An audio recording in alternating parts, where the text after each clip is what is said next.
And football at 4 is directed towards Dave Canales, the head coach of the Carolina Panthers. There's no more big moves to make. Dave Canales is just going to have to coach, which is funny to say to an NFL head coach. Like, yeah, what do you think I've been doing my entire career? But here's what I mean by that. First 2 games of the season for the Panthers, I will put this as succinctly and as simply as possible, were awful. But there was a big move that he could make, and he did it. They were the worst offense through 2 games in franchise history. They were the worst defense through 2 games in franchise history. And luckily, he had the big change button, and he pressed it, and that was benching the quarterback. That's also kind of the final option, right? You protect against doing that, because if you do that and it doesn't work, there's nowhere else to go above that. You have no bigger move. When things go really bad, actually, let me correct myself. When things go really bad, there are 2 moves that can shake everything up. 1, bench the quarterback. 2, fire the coach. Shout out to the Jets. The Panthers can't fire the coach. Not just because it's whatever it is, 5-6 weeks into the season, but because you fired the coach 1 year less than in last year. You can't do it every year. You'll stop getting anyone that wants to coach for you. So you can't take that off the table, at least for now.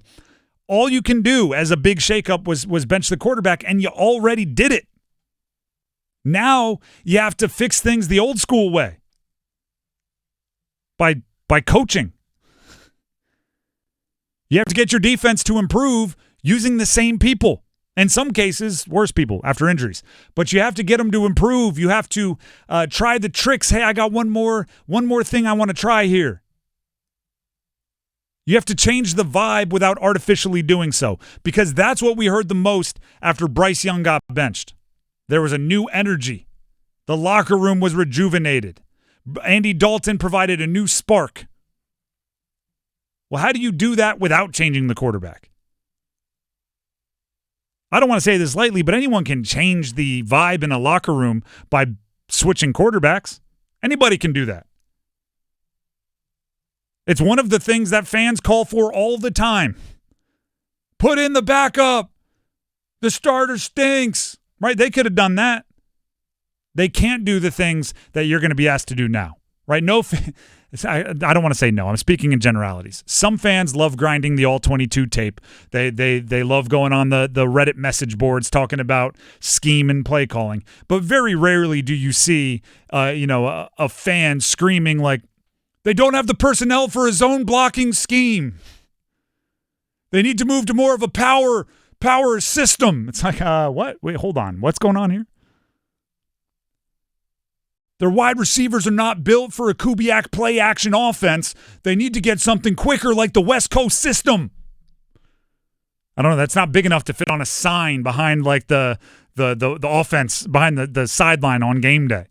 You have to get your defense to improve. You have to get your offense to play better. You have to change the vibe without that giant sledgehammer of a move that you've already used.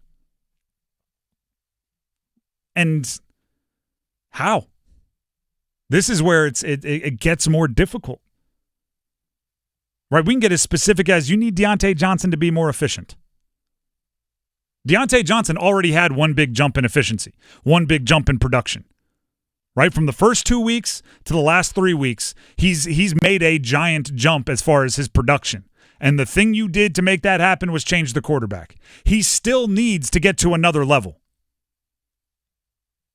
He does, and we've talked about it all week. We've talked about it going back to last week. He needs to catch a higher percentage of his targets. He needs to make more plays downfield. The almosts, the plays that bounced off his fingertip, the probably should have caught it in the end zone, those need to be completes. How do you do that without making a big move like changing the quarterback or bench or firing the coach or changing your play caller? Part of coaching, and this is probably the more difficult part, is knowing when and where and how to make the small decisions, the small changes that make a big difference. Oh, yeah. I can attest to that. It's tempting when things are going bad to, try to hammer in a thumbtack with a sledgehammer. Right? Just all right, here it comes, boom. When in actuality, it might literally just be you gotta use the patience. The patience. It's I'm trying to think of maybe an example from history that we can use, but the hard part about coming up with an example in history is the changes are so small we often don't notice. Right? A team goes from actually, I'll use a Tony Dungy example because the Jets, I'm watching on TV. The Jets fired their head coach today, Robert Saleh. They're 2-3. Tony Dungy came out, and I saw this quote online. So pardon me if he said it on someone else's podcast or something. I don't know where. He said, one of the years I was in Tampa, we started 2-3 and ended up making it to the NFC Championship game. I'm glad they didn't fire me at 2-3. There's a lot of examples of that through history, and you're going like, what was the big move? A lot of times it's something small. It's, hey, we took our safety, started playing him at hybrid linebacker, got our other talented safety on the field. From the outside, we just like, yeah, there's guys on defense. From the inside, that changed everything. Mm-hmm. It's not always like, hey, the 2007 Miami Dolphins took the or 2011 Miami Dolphins, whatever it was, took the quarterback off the field and ran a wildcat. It's not always the biggest dramatic change in the history of the world.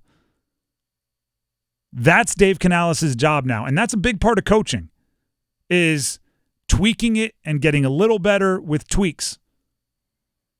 It's we need to pull our guards more. We need to give Andy Dalton more autonomy at the line of scrimmage to get out of bad plays. We need to trust J.C. Horn to be on an island more, and even if the wide receiver is good, not give the guy over the top. Whatever it is, it's the little things. Like, here's what I want to have happen now. I want the Panthers to start slowly improving, and I want to be like, where's Waldo in this thing? Where I'm watching the tape as hard as I possibly can, going like what's different here? Where's the different? Where's the change? And I want to not be able to come up with the answer, but I just want to know that like they're playing better, so something's different. That's Dave Canales' goal. And I make no mistake about it. I don't think the team is as down in the dumps as they were week 1 and week 2. But there is a lull. There is a noticeable dip when you talk to players, when you hear the players, when you see the players on the post-game press conferences and everything. There is a noticeable dip. If this were a high school football team, you'd take them all out for pizza or something, right? You'd remind them that it's fun, and you're not going to do that at the professional level. It'd be hilarious if suddenly Dave Canales is, hey, everybody, instead of practice, we're getting ice cream. Like, you're not going to do that with pros. But I mean, unless you're going to do it. Something needs to change. And you don't have the big options. I mean, there's only so many times you can, like, whole scale make changes. Mm-hmm. Before you look like you're panicking, before you look like you don't know what you're doing. At a certain point, you have to make a change, stick with it, and just get better. Week 5 was not good enough. The first thing you have to do is identify the problem. Why was it not good enough? Why did you not take shots downfield? Why? And then once you have the answer, then it becomes how. How do you solve it? And it can't be, all right, we're going to bench everybody. Like, it can't. It can't be we're going to take the most important player of our franchise and put him on the bench. Even with Bryce Young completing a nice ball to Miles Sanders down the right sideline. Even with him looking a little bit more carefree, although I would argue still timid. Watch his feet chatter real quick even before the ball to Miles Sanders. Like, it can't be, ooh, maybe we're wrong, go back to him. It can't be that either. You jumped to the nuclear option after week 2. Now you got to coach. I remember, I think it was my my first year when I was at Carthage College coaching. I was coaching women's lacrosse, and our offense was struggling a little bit. And I had one of my players, he was a tremendous feeder, like tremendous passer, basically like the point guard of our offense. Offense was just stalled. So what I did wasn't because of her, but I took the ball out of her hands and actually turned it into her off-ball player. Before you know it, our goal scoring just ticking up and up and up and up. And actually, by making her like the secondary person when we initiated the offense, her assist numbers went up as a result of it. It was just actually, as opposed to starting the offense with her, someone else initiated, then the ball got into her stick, and then all of a sudden things started clicking a little more. It was just the same sets. I just literally switched her with one other person, and it completely changed everything. Sometimes it literally is as small as that. And I mean, the football equivalent of that would be, Deontay Johnson, more snaps in the slot. Exactly. Like it's something as simple as that. Hey, we're going to put Miles Sanders and Chuba Hubbard on the field a decent amount. Just something small that can unlock whatever you had in weeks 3 and 4. It can't always be like we're gonna change out the quarterback.